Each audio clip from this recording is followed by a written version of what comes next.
Keinformasi emiten pemirsa masih dari rilis kinerja semester pertama di 2025, di mana PT Triputra Agro Persada Tbk atau TAPG membukukan kinerja yang baik di sepanjang semester pertama di 2025, di mana laba bersih perseroan tercatat naik di 75,31% secara tahunan dan pendapatan tumbuh 35,11% secara tahunan. Dikutip dari keterbukaan informasi Bursa Efek Indonesia, PT Triputra Agro Persada Tbk mencatatkan laba periode berjalan yang dapat diatribusikan kepada pemilik entitas induk atau laba bersih sebesar Rp1,69 triliun di semester 1 2025. Raihan ini naik 75,31% dari Rp966,34 miliar di semester 1 2024. Pendapatan dari kontrak dengan pelanggan tercatat sebesar Rp5,5 triliun di semester 1 2025, naik 35,11% year on year dari Rp4,07 triliun di semester 1 2024. Dari jenis produk, pendapatan perseroan ditopang segmen produk kelapa sawit dan turunannya sebesar Rp5,49 triliun. Sisanya dari segmen produk karet dan turunannya sebesar Rp13,11 miliar. Beban pokok penjualan ikut naik menjadi Rp2,03 triliun dari sebelumnya Rp2,82 triliun di akhir Juni tahun lalu, sehingga laba bruto menjadi Rp2,03 triliun di semester 1 2025, naik 62,26% dari Rp1,25 triliun di periode yang sama tahun lalu. Per 30 Juni 2025, total aset perseroan di Rp13,77 triliun, turun dari Rp14,3 triliun per 31 Desember 2024.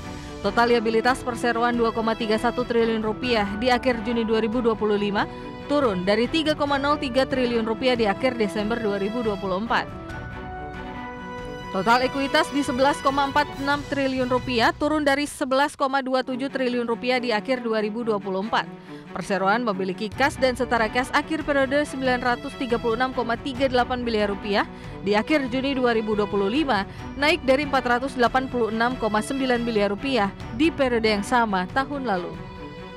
Berbagai sumber IDX Channel. Dan pemirsa, raihan rilis kinerja ini tampaknya direspon positif oleh para pelaku pasar, di mana sepanjang peragangan hari ini TAPG lebih cenderung mengalami penguatan pemirsa. Meskipun di beberapa menit jelang penutupan penguatan lebih ke arah terbatas, namun ada beberapa catatan penting untuk TAPG.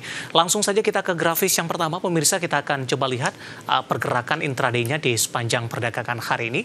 Dapat Anda saksikan grafis di layar televisi Anda, di mana dibuka di sesi pertama pada pagi tadi di zona hijau dan dibuka di level Rp1.365 per saham setelah ditutup di perdagangan sebelumnya di Rp1.355. Penguatan terbatas beberapa menit pasca pembukaan di 1360, 10.25 menguat di 1.440 pada penutupan di sesi pertama siang tadi.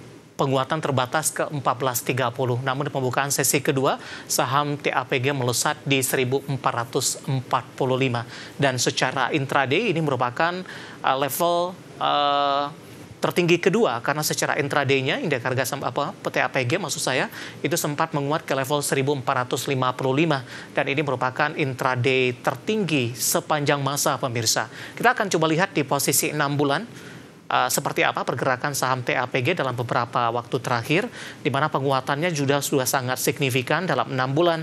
Dari data RTI, penguatan sudah di 83,01%, year to date juga di 83,01%. Ya, di perdagangan Februari 6 di 735, Maret menguat ke 865, April penguatan terbatas di 800, namun Mei, Juni, Juli hingga perdagangan hari ini intraday-nya sempat ke 1445 dan 1000 posisi intraday tertinggi hari ini untuk TAPG di 1455 merupakan intraday tertinggi di sepanjang masa. Dari sisi valuasi pemirsa, dengan beberapa indikator yang ada, kita akan coba lihat dari beberapa indikator. Yang pertama, price earning ratio-nya di 8,38 kali, kemudian PSR-nya di 2,58 kali, PBV-nya di kisaran 2,58 kali, dan PCFR di 10,58 kali.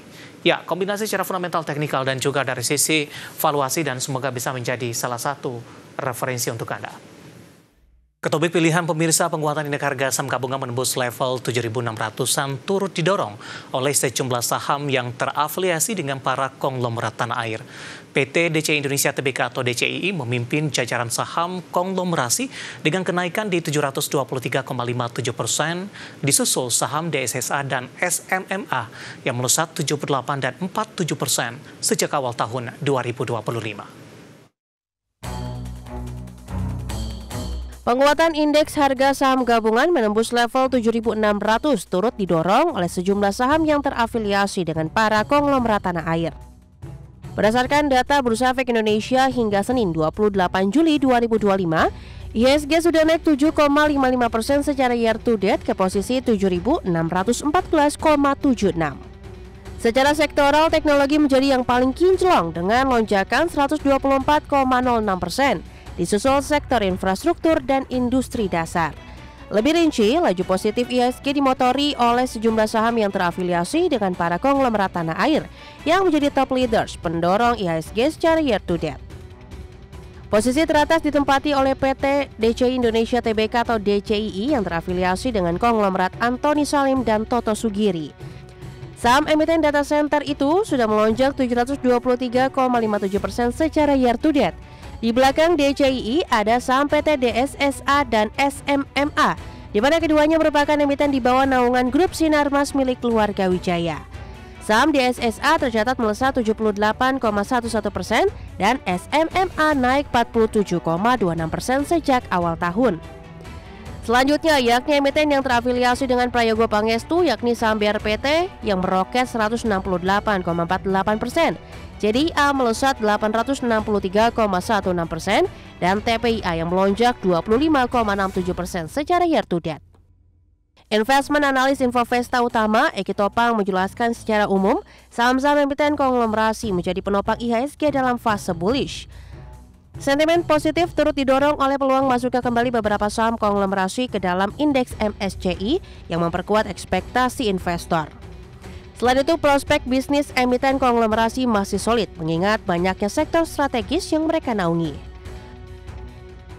Masih terkait saham konglomerasi, Bursa Efek Indonesia baru-baru ini memastikan ada perusahaan dari grup konglomerasi yang akan menggelar penawaran umum perdana saham atau IPO pada semester 2 2025.